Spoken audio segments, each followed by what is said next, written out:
Hey, this is about when the bottom line matters more than people, but you still show up.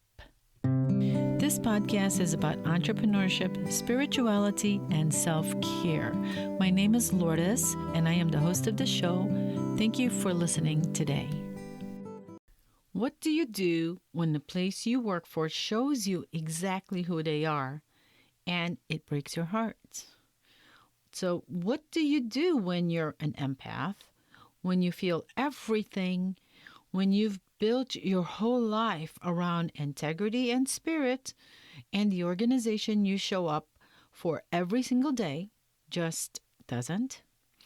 What do you do when they prove in one devastating moment that profit matters more than people? Today, I want to talk about someone, a real person, a client of mine. His name is Jason. And Jason's story, it's one I know is going to hit home for a lot of you. And if you're new here, I'm so happy that you found your way to this space. And if you've been rocking with me, you already know what we do here. We get real. We get deep.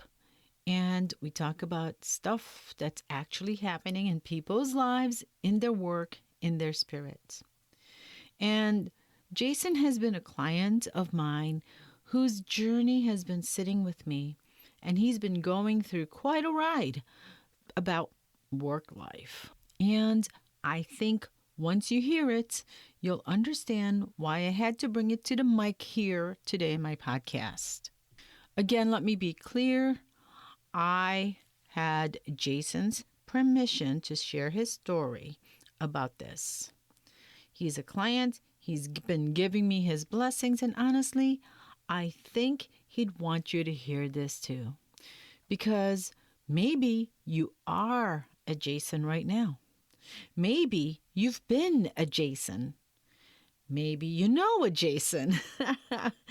And maybe the story gives you something you need to hear today. So now, if you've been rocking with this podcast, you already know Jason, like I said. And he's on this journey. And I want to take a moment not to introduce him because you know him, but to remind you of who he is at his core. Because what I'm about to share, it's going to hit different when you hold that in mind. Jason is not your average quote and unquote employee.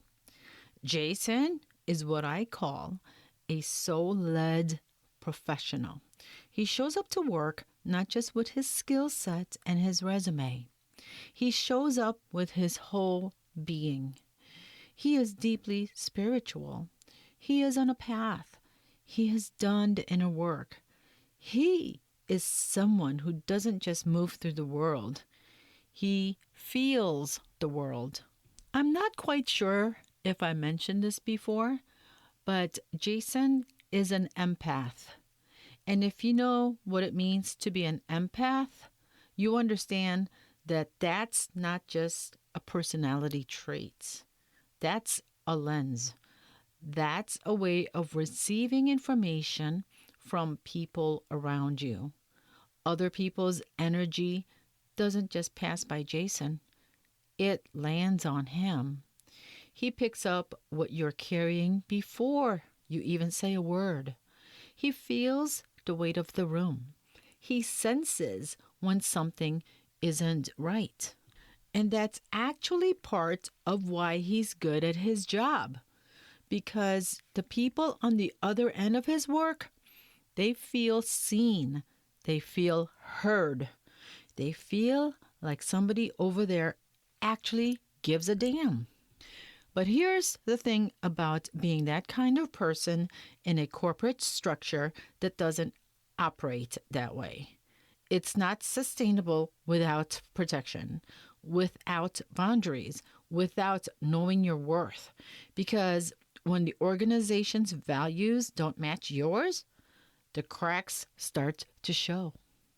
Now, Jason had been navigating a complicated relationship with his organization for quite a while now. There were things that did not sit right, things that management did or did not do, a culture that felt off. You know that feeling when you're somewhere and you just can't put your finger on it, but something just feels misaligned? That was Jason. He kept trying to make it work, but he kept showing up. And then there was a moment, one moment, that changed everything. Jason was working with a client, a real person, a human being going through one of the most painful seasons of their life.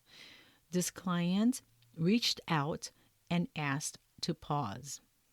They asked to avoid a payment. Why? Because they had a relative, a family member, who was in hospice. In hospice, dying. A family member actively dying, folks. And management's response? They said no. Keep the payment going. Continue the contract. And who had to deliver that message? You're right, Jason. Jason, the empath. Jason, the spiritual being.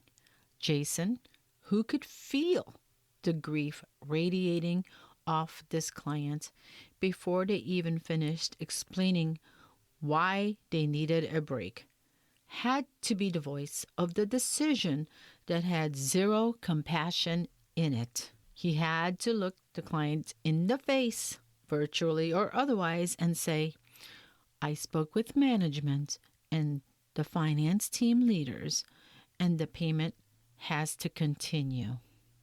Can you imagine?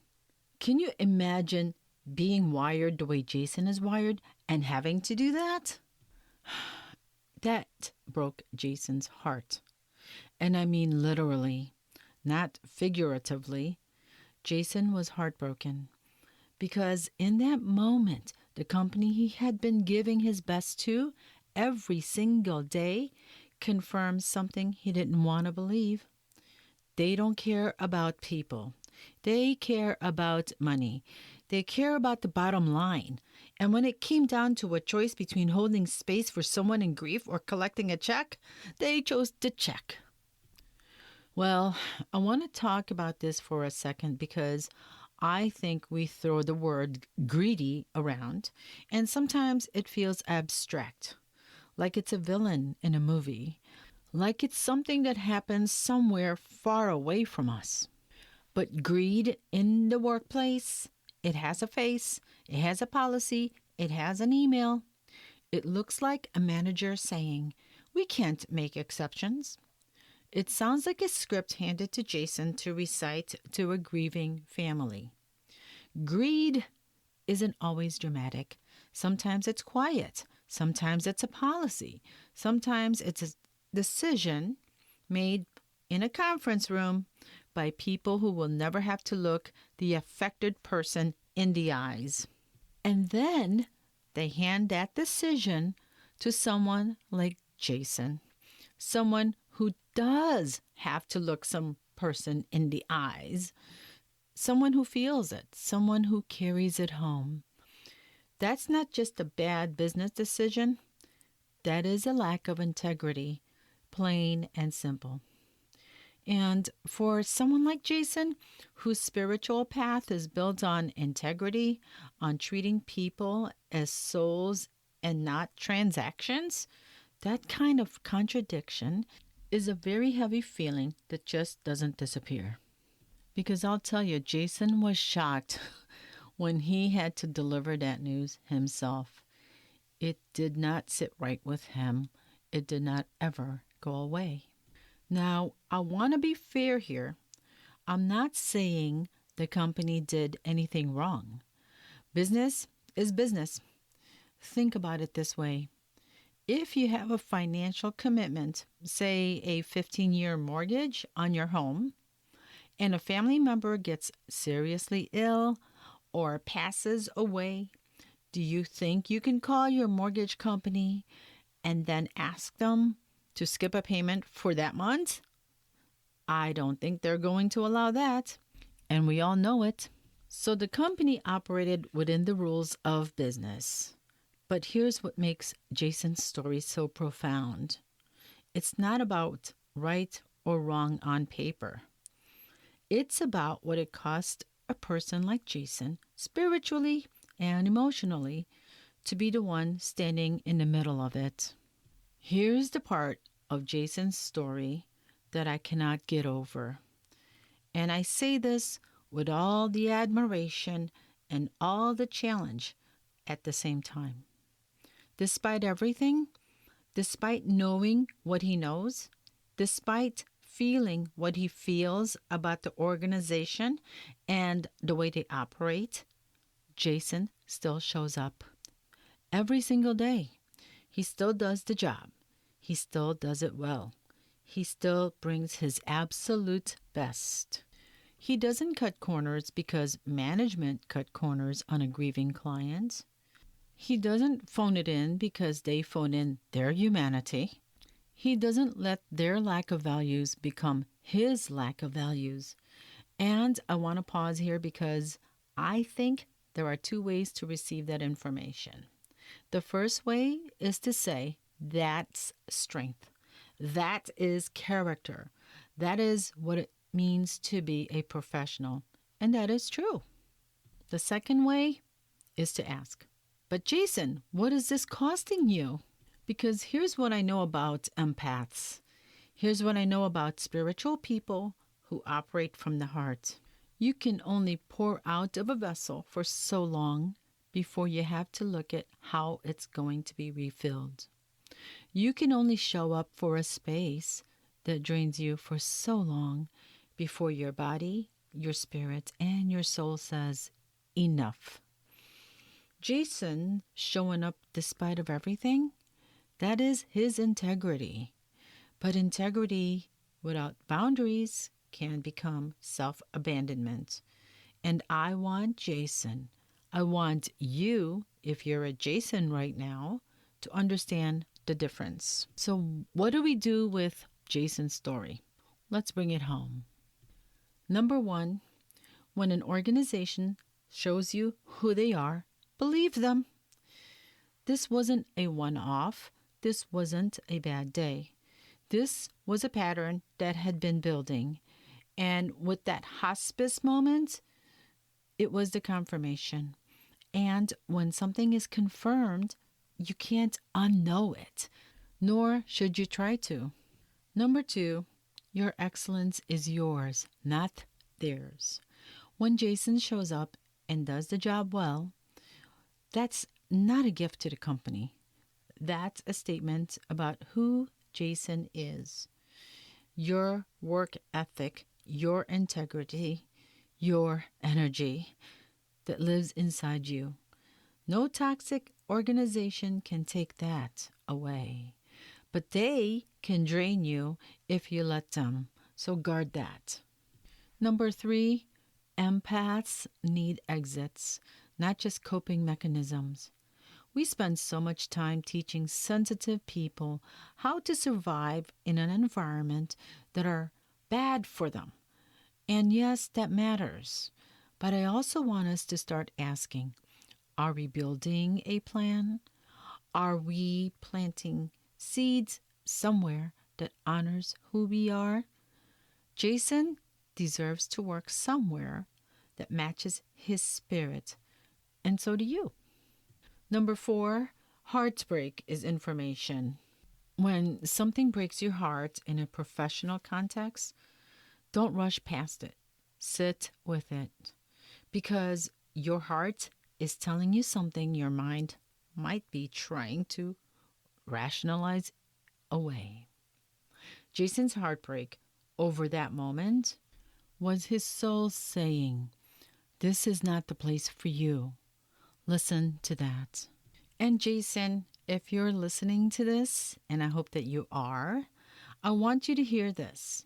The fact that you still show up, that you still give your best, and that you still care in an environment that has shown you it doesn't match your spirit, that is not weakness. That is not stupidity. That is a level of discipline and grace that most people don't have. But I also want you to know that there is a next chapter being written. In that chapter, the organization you give your best to, they are going to be worthy of it. To everyone listening, if you are in a season like Jason right now, if you are somewhere that has shown you who they are and it broke your heart a little, I see you. This episode is for you. You can feel everything, you can know what you know, and you can still be building something better at the same time. Those two things are not in conflict. Well, until next time, keep showing up as you, not as a watered down version of yourself that the environment has pressured you to become. Show up as you. And hey, if any of this resonated with you today, if you're in a season where you need some clarity, some direction, or you just feel like something's bigger is trying to get your attention, I want you to know that's actually what I do. I help people get clear. I connect with the guidance that's already around you, whether that's a spirit guide or loved ones who've crossed over. If you're curious, if you're open, come find me at mediumlourdes.com. No pressure, no weirdness. Just come with an open heart and see what's there for you. So take care of yourself, and I'll talk to you guys next time. I hope that you enjoyed this podcast, and please share this episode with your friends. Please subscribe, rate, and review this episode. Thanks for listening.